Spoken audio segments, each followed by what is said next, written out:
Luego de la derrota de los Estados Confederados de América, o sea, los estados del sur de los Estados Unidos, en la Guerra Civil Americana, muchos sureños estadounidenses, decepcionados con el resultado de este conflicto y las posteriores imposiciones que les hicieron los norteños, simplemente empacaron sus cosas y se fueron a otros países de la región. Algunos de ellos se fueron a México y otros se fueron a Brasil. Sin embargo, los sureños no tenían planeado limitarse solamente a estos dos países, y a lo largo de los años posteriores también realizaron otros proyectos para emigrar a otros países. En este caso, realizaron un proyecto para establecer una colonia confederada en Venezuela.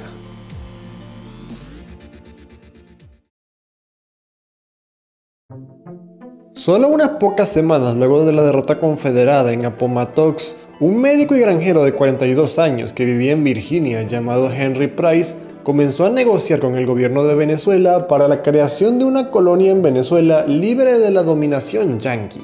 Venezuela al principio abrazó con entusiasmo esta idea, ya que necesitaba urgentemente poblar el territorio amazónico en el sur, por lo que le otorgó a Price una licencia para poblar y explorar una gigantesca porción de tierra al sur del río Orinoco. Todo lo que él tenía que hacer era simplemente traer los pobladores. 2 años después, en 1867, llegó el primer contingente de sureños a Ciudad Bolívar. Allí se encontraron y conversaron con funcionarios de alto rango del gobierno local, entre ellos el gobernador de Guayana, Juan Bautista de la Costa. Al principio se comunicaron con algunas dificultades, pues ni Price ni los sureños sabían hablar español. Pero a pesar de esto, los venezolanos apoyaron con una actitud entusiasta este proyecto, pero les hicieron algunas exigencias a los sureños, como que aceptaran la condición de inmigrantes, que algunos hombres se dedicaran a la exploración de zonas mineras y que la colonia que fundarían se llamara Orinoco City. Poco después, Price salió de Ciudad Bolívar junto con algunos compatriotas y navegó el río Orinoco con el fin de encontrar el lugar más adecuado para fundar el nuevo poblado. En algunas cartas a su familia en Virginia, describió los árboles de palma, los monos en la jungla y las indígenas bañándose desnudas a la orilla del río. Le prometió a su hija menor, Rebeca, que le traería un loro sin entrenar, ya que los que ya estaban entrenados solamente hablaban español. Finalmente, después de algunos meses de exploración, escogieron la desembocadura del río Caura, no tan lejos de Ciudad Bolívar, para fundar Orinoco City.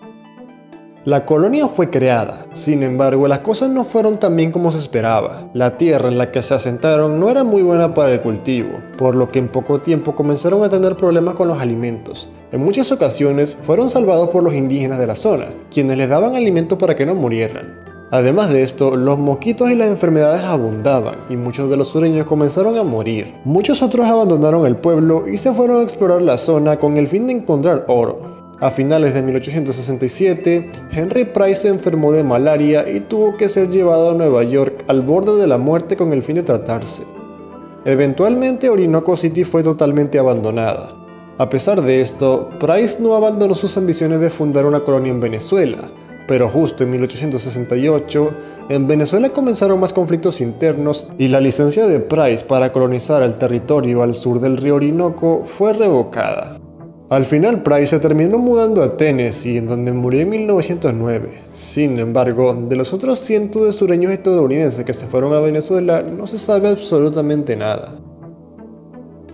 Si el video te gustó, por favor, dale like y suscríbete.